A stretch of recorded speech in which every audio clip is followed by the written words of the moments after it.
Today we'll look at 3 things I wish I knew when I started painting. 1. There's actually a huge power in being new. What I mean by that, when I first started painting, I wanted to get good fast because I thought that skill would give me freedom. But the truth is that freedom lies in being new. Freedom lies in fucking around and finding out. Because when you don't know, you don't have the constraints that everybody else has. You don't know how to build up a painting. Hence, you're just experimenting with the build-up. Like you see classical painters, they always have this, okay, then I have to do the underpainting, and after the underpainting we have to apply this brushstroke here, and then it gets, and so much credit to classical painters, by the way. It's amazing what they can achieve, but you'll notice that art can be super formula based. Like you have this recipe to create every painting, and in some sense that's fucking magical because you can create consistently good paintings. But what also tends to happen is you trap yourself in this, I know how to do it now. There is a formula, so I'll just follow the formula. And it becomes fabric. Fabric is not, it isn't fabric. What the fuck is it called? Factory. You create a factory, right? So you can consistently push out quality paintings, but where is you? Where are you in the painting? Where is the emotion? Where is the freedom, the playing around, you know? All of the things that every beginner does. You fuck around to find out. That's a superpower. And I feel like it's often neglected as well. Like beginners think that, okay, but I'm at a disadvantage. No, you're at a clear advantage because you don't know what the fuck you're doing. And art is all about not knowing what the fuck you're doing. We are essentially balls deep in the unknown, right? We are painting and then we're problem solving as we go. And even though with time you will get more technical, you don't necessarily have to be technical to be a good painter either. Look at Basquiat, you know? Look at Impressionists.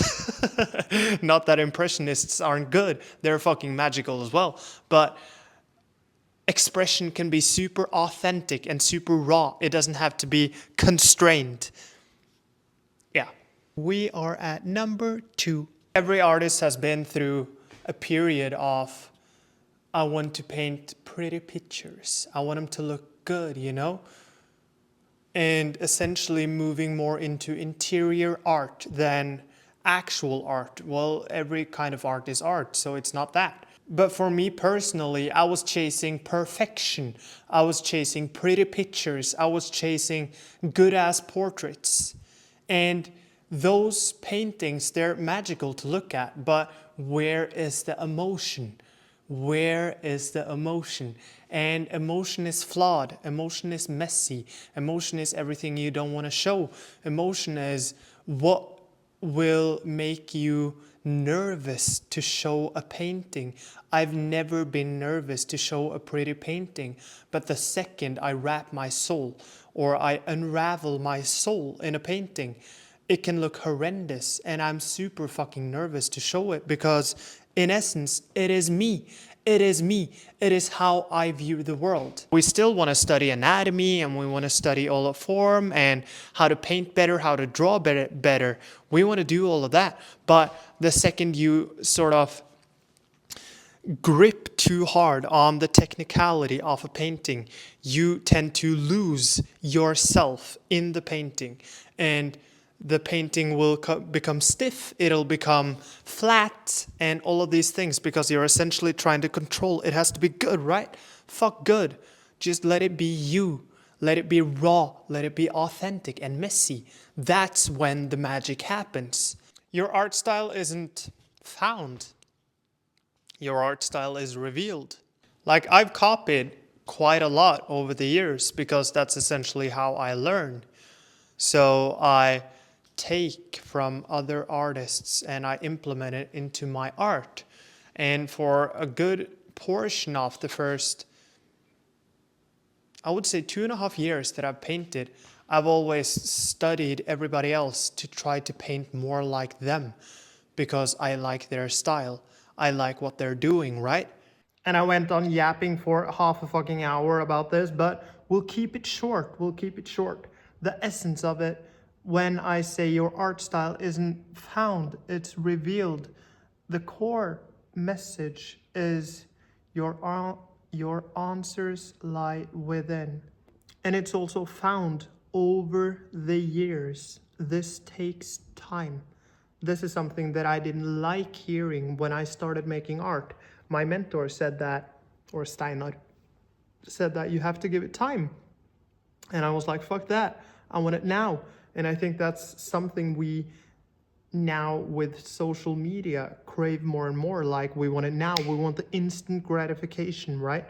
But fuck, the old masters used a lifetime to study and get to the point. Like, look at Picasso. His art style changed so fucking much, you know? And what I've done is I've tried every style, not necessarily every style, but I've been in realism, I've been in impressionism, I've been in abstract, I've been in, you name it, I've been there, you know? And I haven't necessarily been there for years at a time, but I've dabbled within both medium and expression that I've come across. Charcoal, oil paints, oil pastels, spray paint, like I've tried it all. In essence, it's a shortcut to find out what do you like doing, because that's a huge fucking clue. What do you like doing? When do you enjoy creating the most? Because if we're not enjoying our creation, it doesn't even matter, right? But that again takes time. That's sort of the long way to go, to try everything. But once you land, you know that you've landed in something that is you. And the second thing, that is, I've never heard other painters talk about this, but fucking visualization. Visualize. That's, I've done that a lot as well. Because painting isn't necessarily only painting. Painting is a mental fucking process and an emotional process. But everything is mental, you know? So when I visualize, what do I want my art to look like in 10 years? What do I want to be known for? And that's also why it's revealed, because the answers will be revealed to you. And those answers might change. Like 2 years ago, I wanted my art to be realistic. Today, that isn't the case. So I've changed it up. But I feel more authentic within these pieces than I did when I painted realism. It was also the fact that I realized that everybody can paint a beautiful face, but only you can paint like you. Let me say that once more. Everybody can paint a beautiful face, but only you can paint like you. So being different within the style isn't a weakness, it's strength. It's a huge fucking strength. In other words, meditate to get closer to yourself. And when you get closer to yourself, you also get closer to your art. Those two are in tandem. I hope that made sense. If it didn't, I'll try again in another video. I'll try again.